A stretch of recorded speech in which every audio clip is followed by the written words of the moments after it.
Halo teman-teman semua. Kalau kalian seorang developer Dart atau mungkin baru mau mulai nih, pasti sering banget dengar istilah OOP atau Object Oriented Programming. Nah, hari ini kita bakal bedah tuntas apa sih sebenarnya konsep ini dan kenapa ini jadi fondasi yang penting banget buat membangun aplikasi yang rapi dan gampang diurus. Pernah nggak sih ngerasa kayak gitu? Awalnya proyek lancar jaya, makin banyak fitur, kok kodenya jadi kayak benang kusut ya? Mau nambah satu hal kecil aja, rasanya harus bongkar pasang di mana-mana. Nah, ini masalah klasik banget. Dan salah satu solusi yang ditawarkan dunia pemrograman untuk masalah ini adalah OOP. Oke, sebelum kita loncat langsung ke OOP, penting banget buat kita paham dulu peta besarnya. Secara umum, ada dua gaya kita ngobrol sama komputer, cara imperatif dan cara deklaratif.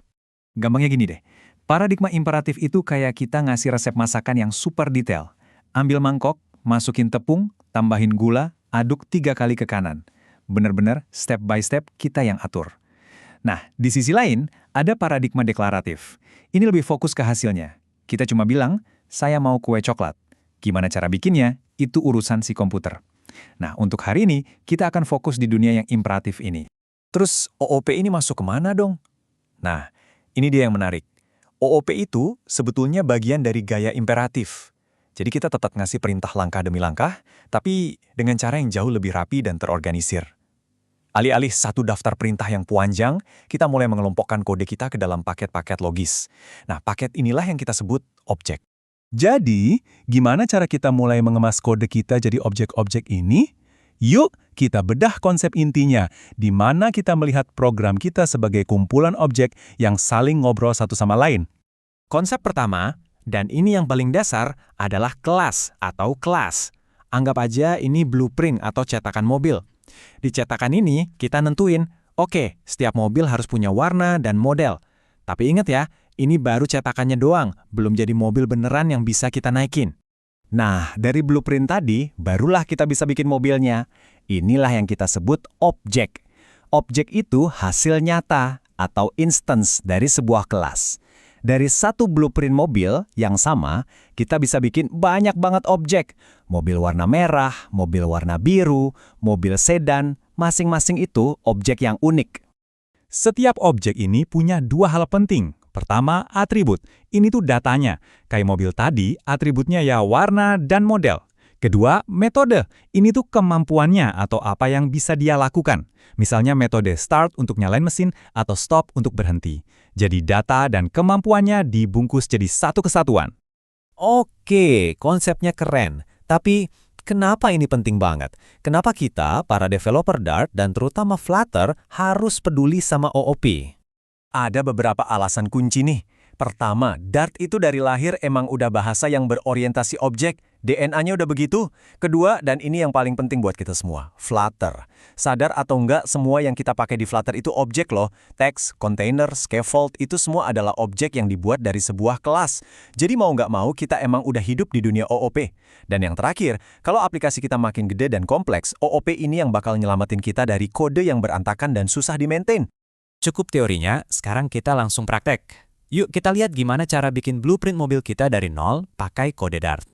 Langkah pertama, kita bikin dulu kelasnya. Cukup pakai keyword kelas, terus namanya.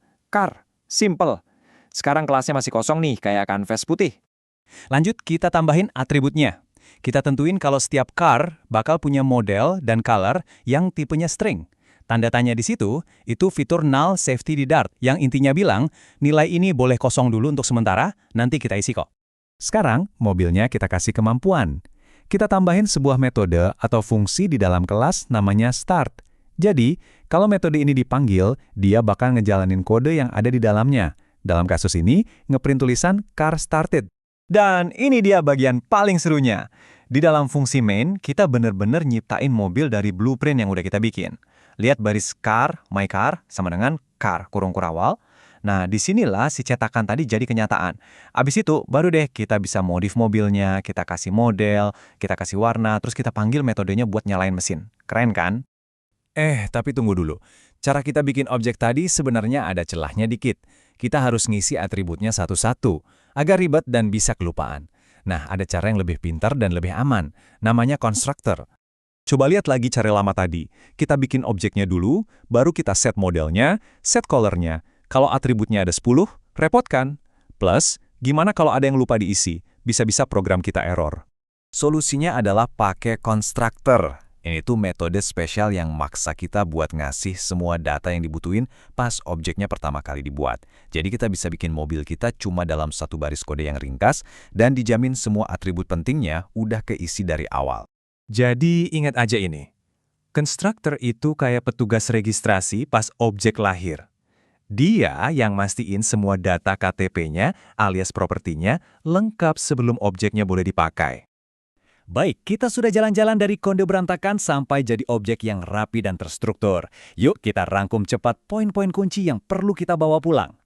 Jadi, intinya adalah OOP itu membantu kita mengelola kerumitan dengan cara membungkus data, yaitu atribut, dan perilaku yaitu metode, ke dalam satu paket yang kita sebut objek. Kita desain paketnya pakai kelas, lalu kita ciptakan objeknya. Dan supaya setiap objek lahir dengan sempurna, kita pakai constructor. Ini bukan cuma teori ya, ini fondasi praktis buat bangun aplikasi Dart dan Flutter yang kuat. Nah, sebagai penutup, saya mau kasih satu pertanyaan buat teman-teman renungin. OOP ini kan powerful banget ya, tapi apa ia selalu jadi jawaban terbaik buat semua masalah? Memahami kapan waktu yang pas buat pakai OOP, dan kapan mungkin ada pendekatan lain yang lebih cocok, itulah yang akan membuat kita jadi developer yang lebih efektif. Oke, terima kasih sudah menyimak, sampai jumpa di pembahasan berikutnya.